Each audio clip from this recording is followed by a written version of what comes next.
Hello everybody, Timothy Bailey with Project Learn and our video for today. In our English classes, teachers often talk about learning vocabulary, and students often ask teachers, they ask me about improving their English and about learning vocabulary. But the question is, why should I improve my vocabulary? Today we're going to look at a few reasons why, and then I have some examples of how you might try to improve your vocabulary. Let's go ahead and get started. The first reason is that an improved vocabulary helps with comprehension for both listening and reading. What is comprehension? Well, comprehension is basically understanding. So understanding or knowing what is happening when you hear or read something. Okay? The bigger vocabulary, the deeper your vocabulary, the more you will understand what it is that you hear and read. Improving your vocabulary also helps improve your communication.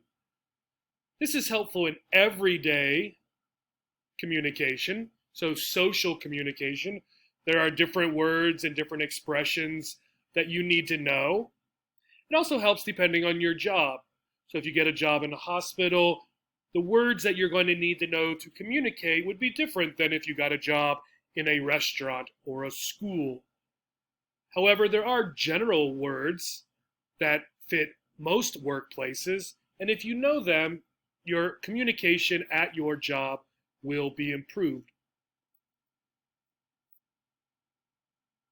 This you may not know. So this is a neuron. We all have these in our brains. One of the nice things about improving your vocabulary is that when you do that, you are learning new things, new words. So when you improve your vocabulary, you are also improving your brain. Brain scientists have learned that by learning anything really new, you can create new pathways that help your brain stay young and perform better than if you quit learning. So learning vocabulary, even as an adult, can help your brain stay active and stay healthy. Let's look at 4 ways to improve your vocabulary. Number 1 is to use higher order words.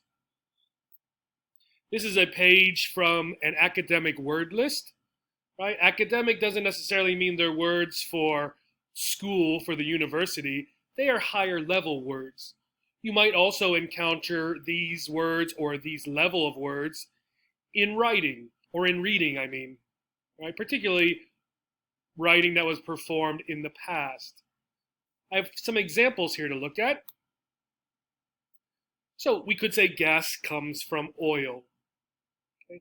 We're going to use one of these words to replace comes. We're going to say gas derives from oil. Now the meaning of the word derives is to come from something else, but derives is a kind of vocabulary word that's of a higher order, okay, than what comes is. And I wanted to point out here, if you see these are sort of groups or families of words. The one that you see in italics, the slanted, tilted letters, is the most popular or most frequently used of the words. Okay? And we have different ones. We have adjectives and nouns all through these. Let's look at another example. Please hand out these papers. Handout is good. Okay? And if you're talking to young children, probably you would want to use handout. If you're teaching students English and their level of English is just beginning, you might want to use handout. At a higher level, you might want to say, please distribute, right? And here's distribute. Distribute means to pass something out, right? To take it from one place, such as perhaps the teacher, and to put it other places, for example, in the hands of other students. So distribute. Can you show where it is? Maybe someone is asking you to point to something on the map. Can you show where it is? Maybe your house or the school. Can you indicate where it is? Right? And here is indicate. Indicate means to show something. by pointing often, right? So derives, distribute, indicate, there are a lot of words, right, that fall into this higher level word list. Another thing that you can do is to stop using weak words, such as very.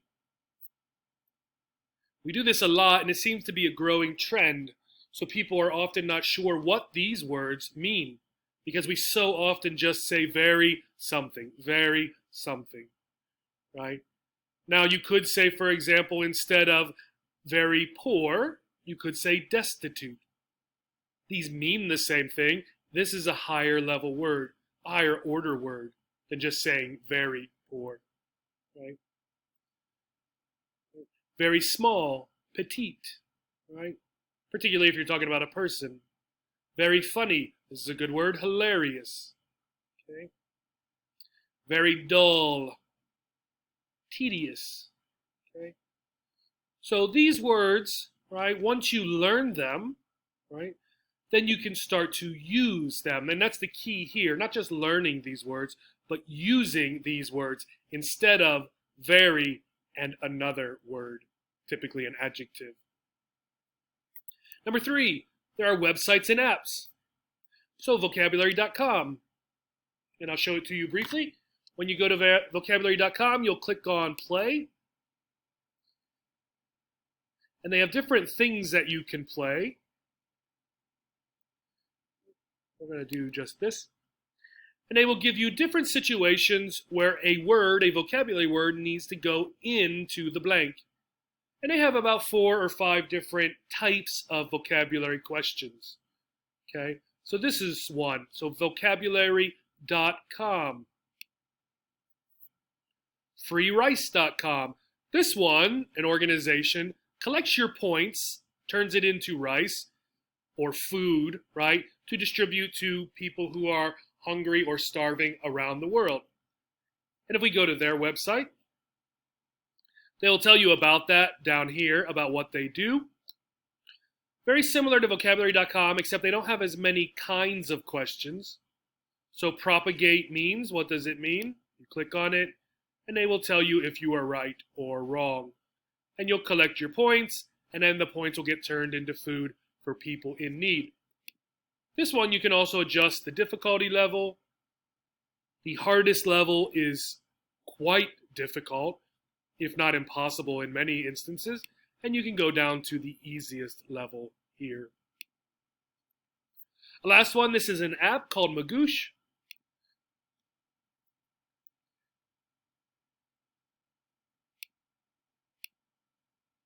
So I'm going to show you the Magoosh app.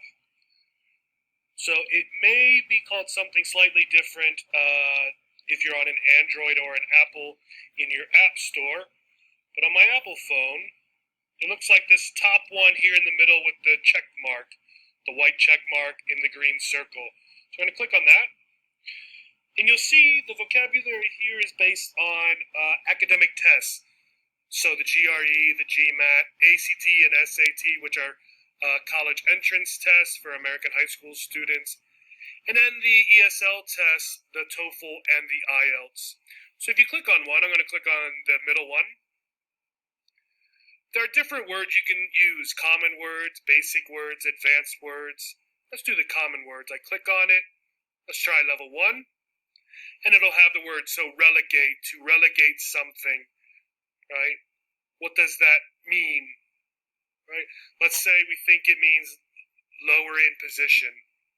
Correct? It gives us a sample sentence, and then we can go on to the next word. So this is Magoosh.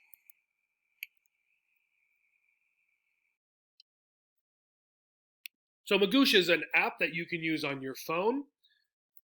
Number 4, active reading. Well, what does active reading mean? Well, it means doing more than just reading for fun, leisurely reading, like you might do on vacation. Active reading means your pages in your book might look like this. You've highlighted different material, underlined, written in the side, in the margin, right? You've studied the page or what you're reading, right? Not just read it for fun. Another thing that active reading means is not using the dictionary, or at least not using the dictionary at first. Trying to figure out what words mean in the text before you go to the dictionary. Taking the words apart, looking at the prefixes and suffixes. Active reading involves trying to understand what you read in the text itself. I have a couple of websites here. So this is the academic vocabulary list. And this here talks about some of the reasons, the 5 reasons why vocabulary matters. I hope this was interesting and helpful. I hope that you set out to improve your vocabulary. Thank you and have a great day.